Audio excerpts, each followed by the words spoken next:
এমন একটা recipe share করব। এটা আমার ছোট্ট মায়ের রেসিপি। ও এইরকম করে পেয়ারা, বরই, তেঁতুল মানে টক জাতীয় জিনিস মেখে খায়। তার টক জাতীয় জিনিস খুব পছন্দ।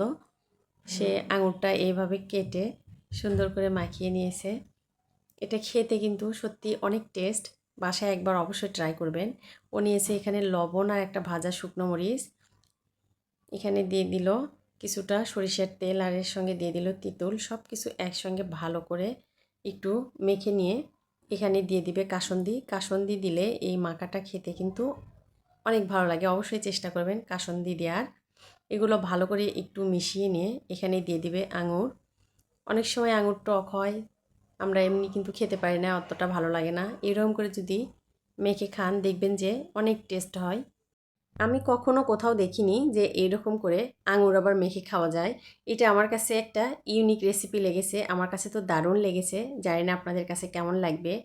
আপনারা যদি বাসায় ট্রাই করেন অবশ্যই কমেন্ট করে জানাবেন আমার এই মায়ের রেসিপিটা আপনাদের কেমন লেগেছে। সবাই ভালো থাকবেন, সুস্থ থাকবেন। আল্লাহ হাফেজ।